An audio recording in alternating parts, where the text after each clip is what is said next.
Always choose. We ask the questions. What is needed in the world?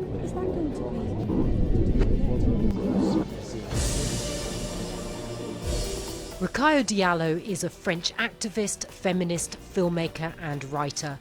A long-time anti-racism campaigner, she has found herself at the centre of a debate about racism and free speech in France.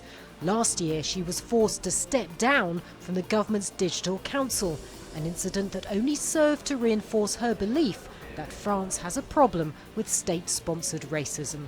Today on Talk to Al Jazeera, we discuss the social issues she's fighting to put on France's agenda and whether she's hopeful the country can bring its people together.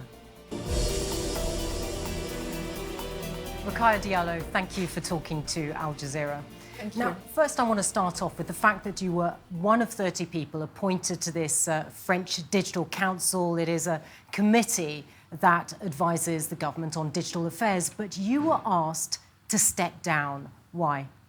Actually, the government was asked by people who disagree with my views to evict me from the council. And I was not even asked by the government to step out. The government issued a statement to say that he asked to the head of the Digital Council to make me go away from it. The fact that I was tackling state racism, state-sponsored racism, that I was supporting Muslim women who wanted to wear the hijab if they wanted to. And mainly it was that, yes, those views. The way I frame my views on racism in France, mostly. So I want to talk to you about that because, as you say, one of the main complaints that people had against you, those who actually asked for you to be forced off this council, was the fact that you've talked about state racism.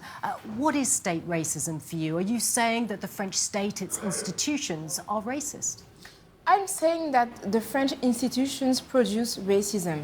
In France, if you are perceived as an Arab or as a black person, you are 20 times more likely to be checked if you are a man than any other category of the populations, meaning that the police is over-controlling a category of the population, and the police is an institution of the French Republic. And you have several examples of institutions having different ways of treating some people because of their race. I can also mention the fact that in France we still have overseas territories that used to be colonies and now are French departments. In those departments, you can use certain kind of pesticides and you can spread them over those territories, which is banned in the French mainland. So to me, given the fact that those islands and territories are mostly populated by people of color, it means that you have a difference of treatment between mostly French people who live in the mainland who are mostly white and French people who live in those territories. Just to pick up the point about the police, I mean, it could be that there are certain people within the police force who are racist. Perhaps there are racist elements in the police force, but does that necessarily mean that the state is supporting them? I mean, are you saying that the state is actively promoting and supporting racism? The fact is that the Supreme Court in France sentenced the state for racial profiling. And to defend itself, the state said that those profiling that were focused mainly on blacks and Arabs were justified. So the state doesn't even deny the fact that the police is over-controlling black people and Arab people, mostly men. So to me, that means that there is nothing that is done to prevent that. And France has been also sentenced several times by the European Court of Human Rights because of that. And many institutions have tackled that, the UN, Human Rights Watch, Amnesty International, saying that France isn't doing anything to protect its citizens of color from police brutality and from police profiling.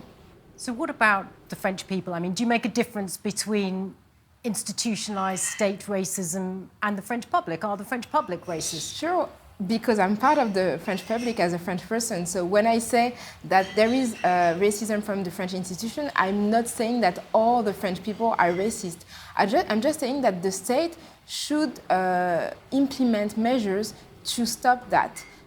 How about you and your personal experience? Because you are the daughter of African parents, you are a woman, you are Muslim, but you're often in mainstream media, you often contribute to television, to radio. You are a French personality.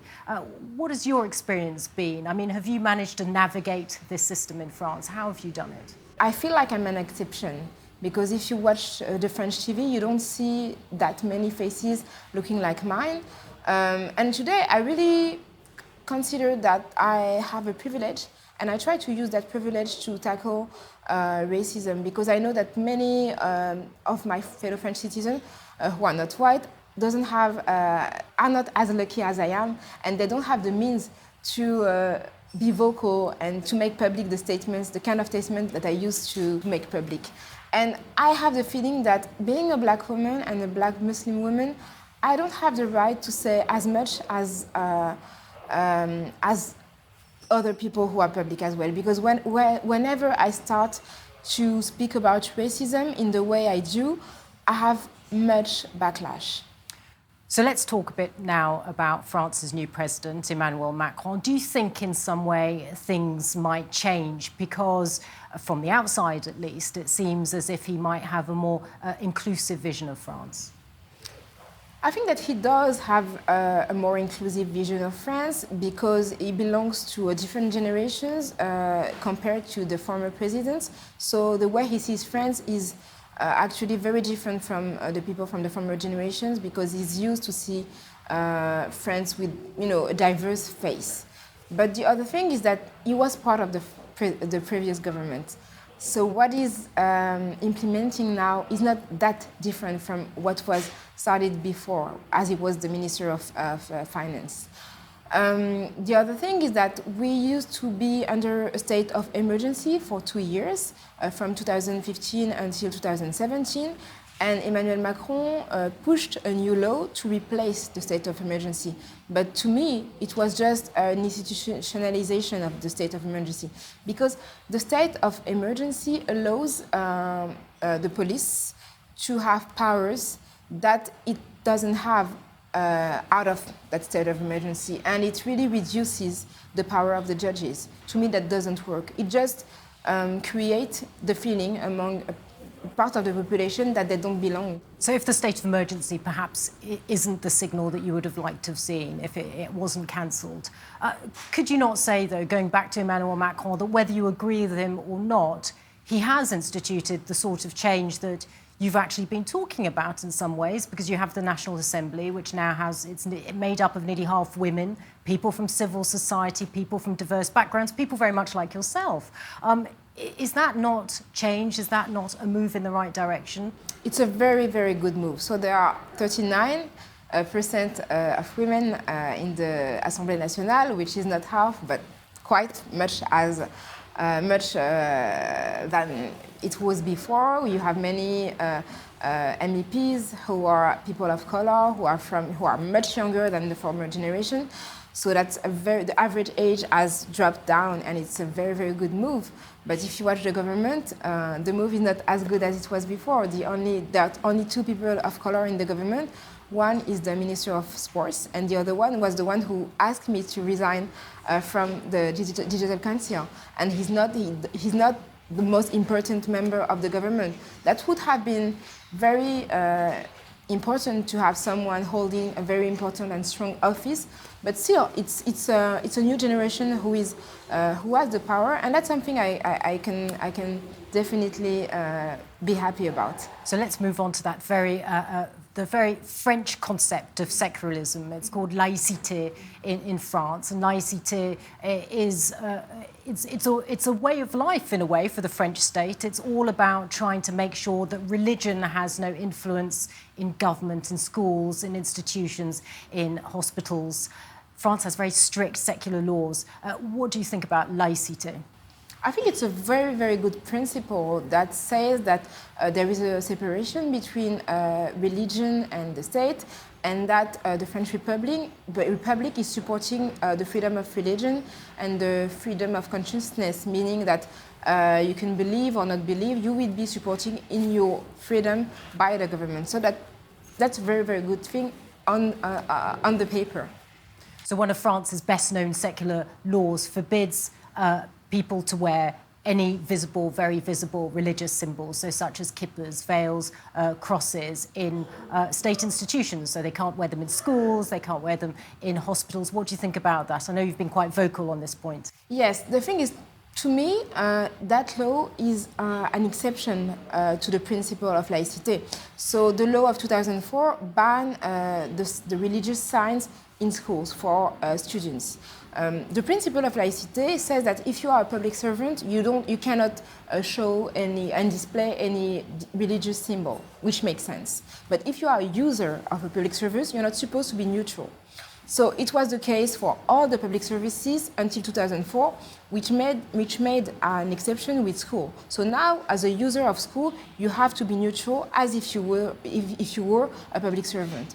To me, that's not the principle of laicity anymore. It's a law, but we had to vote a new law to be added to the law that started the principle of laicity in 1905, because that law didn't allow that. You know, to me, school is a place where you can learn about diversity, and it's important that the teacher show neutrality, display neutrality, but the students don't have to be bound by such measures, because they're not in contract with the state. I mean, the French state would say that all of those children should be seen as equal. There should be nothing visible that might mark one child out from another. So do you think that in principle is a good idea or not? The idea is beautiful, but the reality is quite different. And it positions the head of schools in a very, very strange place, because they have to guess the religion of certain students. Because if a black student wears a headscarf, is it religious? Is it cultural? There have been controversy because of some students who wear the hijab out of school. They put it out when they go to school, but they have long skirts. And some head of schools, and of high schools especially, said that it was a religious skirt. So you would interpret the skirt as being religious because you know that the student is Muslim, but if another one who is not Muslim wear the same skirt, it's not a problem anymore. And to me, those differences is just a way for the students to learn to live together. The whole conversation in France around the veil has also become very much linked to women's rights. You'll hear government ministers, people in the public often talk about the veil and say that it is an erosion of women's rights and therefore that is a reason to ban it in school. What do you think about that? I think that the first right that a woman has is to do whatever she wants to do with her body. So if you want to cover your body, you should be free to do so. And if you don't want to cover your body, you shouldn't be forced to do so, and you should be supported in having the right of removing its, the headscarf or whatever covers it. To me, it's a very patronizing way of seeing women, saying that, okay, we have a way, to us, freedom means being dressed in that way, and we will help you, Muslim women, to understand that freedom is uncovering. And we will even force you to uncover to make you understand that our feminism is like that. It's very ethnocentric and very patronizing post-colonial feminism to me, because we are plural. You said that I was Muslim. I don't cover myself, but I don't want everybody to look like me. I can totally understand that some women in my family would like to cover, and we are still belonging to the same family. We are still Muslim, and I don't want to criticize them because they have their own will as women. All right, so let's talk about feminism now, because you have written extensively and you talk a lot about women's rights. You campaign a lot for women's rights. We have seen recently a huge global movement against sexual harassment, a women's movement, the Me Too campaign on social media. What have you thought about that? Is it progress? Yes, to me it's a major progress. It's even, according to me, a turning point. Because women used to try to say and to be vocal about the harassment that they are exposed to every day, the fact that they are surrounded by many men who think that they can have access to their body in the way they want. They can pressure them to use the fact that they are women to gain some favors.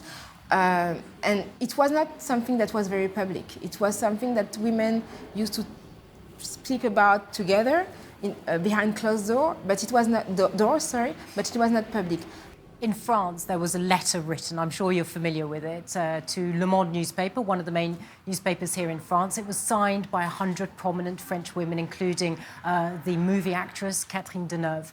And this letter basically said that the Me Too campaign and this women's movement against sexual harassment was, in a way, puritanical, and that men should be allowed to make sexual advances on women. Why not? For them, they said women aren't victims, we are strong. Is that not another brand of feminism?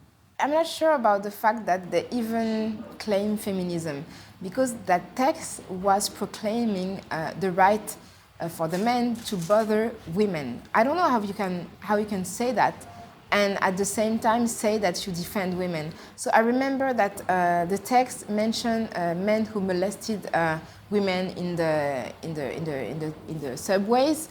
It's something very common in France, who have men. They're using the fact that they can have proximity with women to just put their body close to them. And they said that to some women it was not even an event. The first thing is that I don't imagine Catherine Deneuve in the French metro, so I don't think that she knows what she speaks about.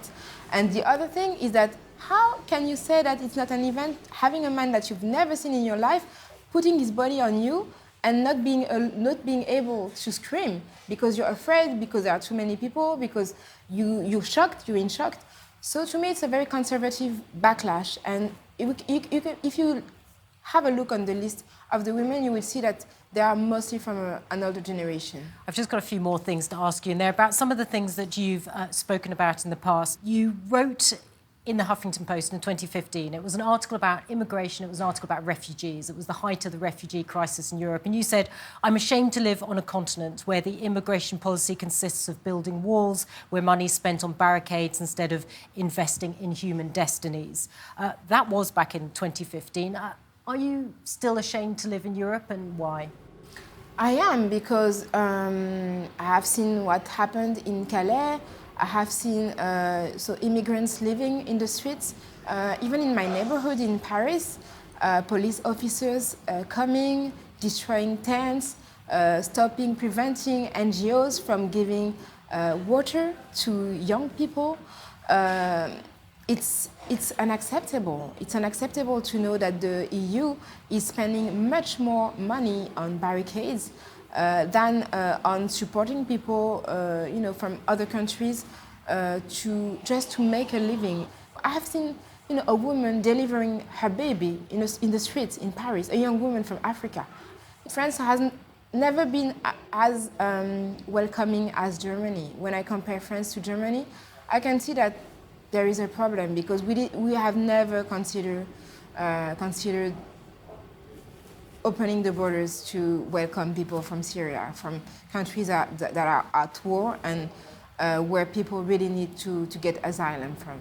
You've talked about Germany, Sweden. There are countries there that have done a lot to help refugees. So in a sense, when you say you're ashamed to live on this continent, I mean, those are European countries. I think that there are several different policies in Europe, and some countries are much more welcoming than France. Even if France has been for a long time a country of immigration. I want to ask you one last thing about something that you have said before. I mean, it's quite complex. There was this outcry here in Paris over the Afro feminist collective. It's an organisation. It had a festival in Paris. They organised some workshops. Some of them were prohibited to non-African women. Others were open. And there was a big outcry at the time because it was seen that white French people were being banned from these workshops. I read that you said that North African women, Asian women were also not allowed. But whoever was and wasn't allowed, isn't it still some form of segregation? No, because segregation is something that comes from the state and that really install a kind of hierarchy. So saying that there are people who have more value than other people. Those workshops were meant for Black women just to meet and to speak about their issues for a couple of hours. So that doesn't threaten anything regarding the law. It's just a space where Black women can speak about their issue, that can be discrimination that they are facing, the very specific discrimination that they are facing as Black women. You have some other activities that would be open to all women of color, because as a woman of color, you don't experience the same kind of racism as men of color and as white people, definitely. So it's not, to me, it's not a threat. And I was kind of surprised by the attention that small festival gained. Because in Paris, for example, there is a place that is called l'Automobile Club de France, which is a very wealthy place where rich men can gather and meet together, and it's not allowed for women to go there. So if me, as a woman, I want to use their pool, I will be banned. But there is a difference between excluding people and prohibiting them from going to an organization, a club or a meeting, and holding a meeting and assuming that people might not come along. I mean, there is a difference between saying you are not welcome, in the same way that the automobile club that you mentioned, it's obviously something I imagine that you don't admire, the fact that women are excluded, the fact that there is a ban on a certain type of person or gender or whatever it might be, is something that you wouldn't normally support. So why is it different in this case?